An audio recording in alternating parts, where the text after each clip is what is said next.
गणपती बाप्पा संकेत बाबा की जय। पटकन तयारी करून आम्ही निघालोय तर खरं पण वाटत नाही लग्न मिळेल कारण लग्नाचा मुहूर्त निघून चाललाय.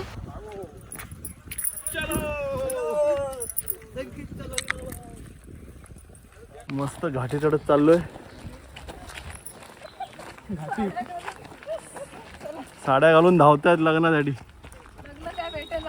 गाडीवाल्याने तर आम्हाला खालतीच उतरवून घातलं त्यामुळे आम्हाला पूर्ण हा चढाव चालत जावा लागला आणि इथे तर लग्नाचा मुहूर्तच टळून गेला. आम्हाला लग्न काही भेटलंच नाही. हे लग्न कोणत्याही मोठ्या हॉलवर किंवा लॉनवर नाही.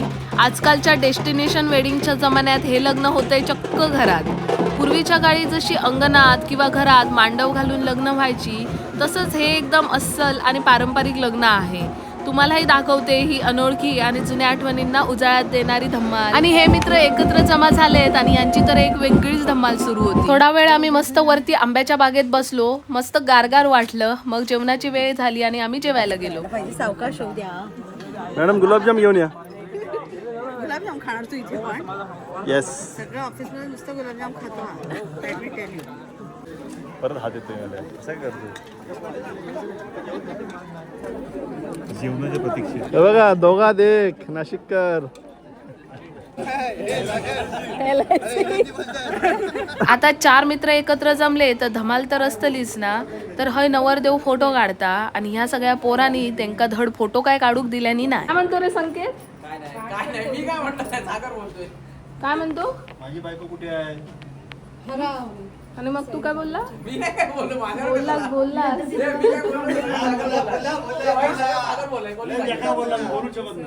काहीतरी भांडी घासून झाली काय कोणतरी बोलत होतं.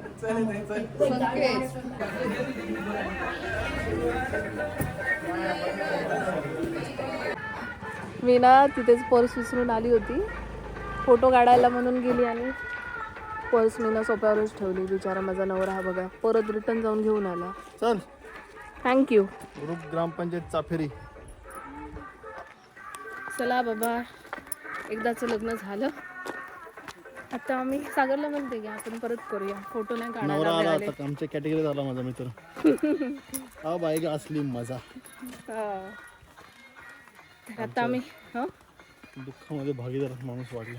सुख दुःखामध्ये. लग्न करून खूप दुःखच झालं याला. सुख दुःखामध्ये. आणि माझ्या तोंडावर मध्ये सांगतो तू आलीस आणि झालं जेवण मिळालं. हे बघ त्याचं झाड रुंबड काय रंबड आता. चला आम्ही आता जातोय रूमवर. तिथे थोडासा आराम करणार तोपर्यंत थोडासा 2 तास झोप. पाठीमागून वरात यायला झाली. मग वरात कोण व्हिडिओ घेते परत हरवू नये म्हणतोय. नाही घे घे मी परत हरवेन. ब्लॉग मध्ये नको.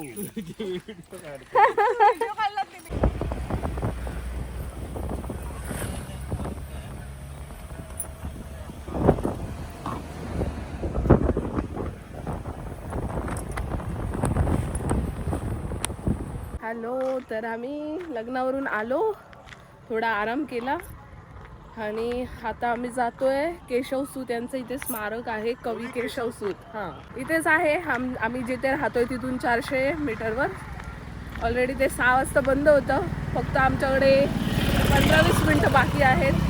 तर आम्ही गाड्यांचा खूप आवाज येतोय ना. बायकर जात आहेत. तर आम्ही चालत चालत जातोय. अर्धी पार्टी आमची धोका दिला. आम्हाला न सांगताच गेले. नाही धोका दिला. टाइम ठरलेले होते. हा आम्ही दमलो 4-5 दिवस. आम्हाला लेट झालं. ते गेले पुढे. आणि आमचे काही अर्धे माणसं आहेत ती येत आहेत पाठीमागून. त्यांच्यासोबत थांबलो तर ते बंद होऊन जाईल इथे. आम्ही आलो आहोत रत्नागिरी जवळच्या मालगुंड या गावात. हे गाव विशेष आहे कारण इथे जन्म झाला आहे आधुनिक मराठी कवितेचे जनक महान कवी केशवसूत यांचा.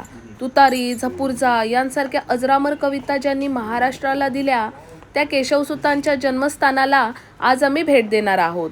चला तर मग माझ्यासोबत या ऐतिहासिक वास्तूचा सफर करूया. हेच ते जुनं आणि पारंपरिक घर जिथे 1866 मध्ये केशवसूतांचा जन्म झाला होता. या घराला आता एक अतिशय सुंदर स्मारकात रूपांतर केलं आहे.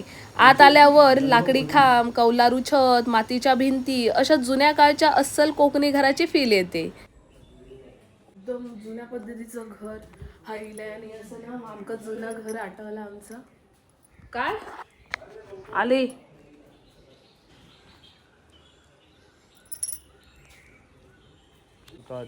आठवते का कविता? एक तुतारी द्यामज आणून फुंकिण्याची मी स्वप्राणाने भेदून टाकीन सगळी जगणी दीर्घ तिच्या काळीनी अशी तुतारी द्यामज लागोनी.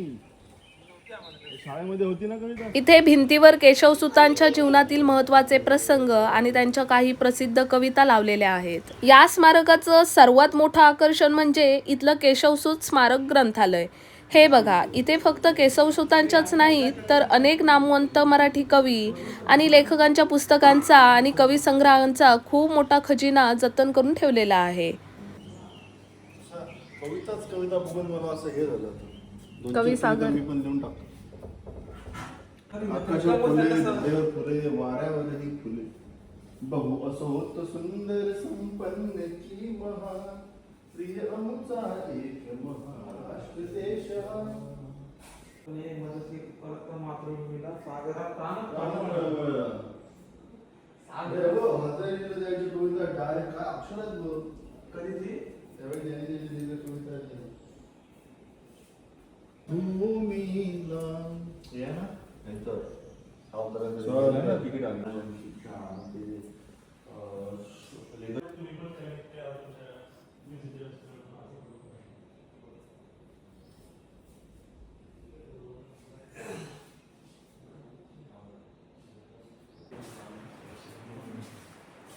आता मला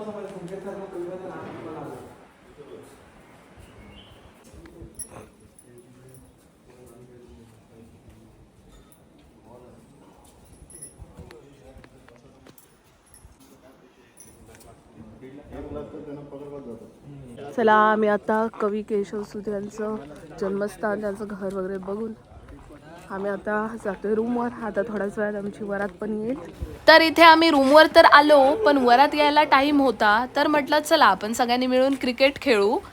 तर सगळ्यात पहिली बॅटिंग मीच करत होती. खूप मज्जा केली आणि खूप दमलो पण. क्रिकेट खेळून तर खूपच भूक लागली होती आणि ह्या ताईंनी आमच्या सगळ्यांसाठी पॅटीस घेऊन आल्या होत्या. तर आम्ही सगळ्यांनी मिळून मस्त पॅटीस खाल्ले. 1 किलोमीटर उठून जावं लागतं ना, सकाळी उठल्यावर ब्रेकफास्टची सोय नसते, मग ते कॉन्टॅक्ट वगैरे करून मग तसं प्रोव्हाइड करायचं. Bye bye. आमचा नवरा आता आलाय. आम्ही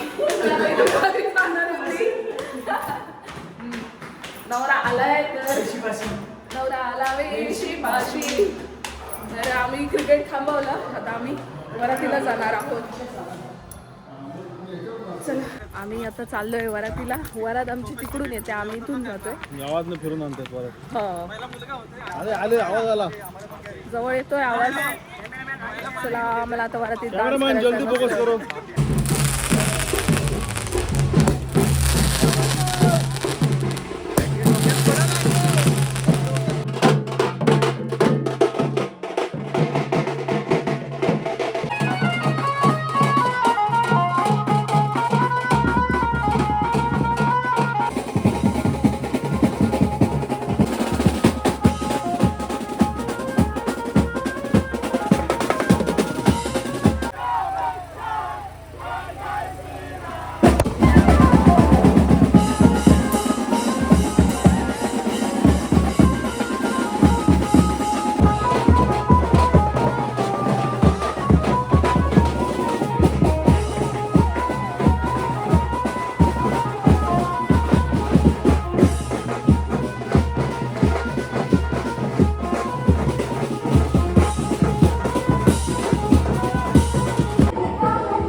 चला आम्ही वरातीतून जेवून तर आलो. आमची गाडी पण इथे येऊन थांबली.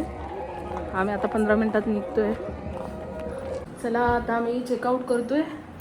अरे चल 11ची ट्रेन आहे. आम्ही आता 9:30 वाजले निघतोय. जायला आम्हाला 1 सव्वा तास लागेल.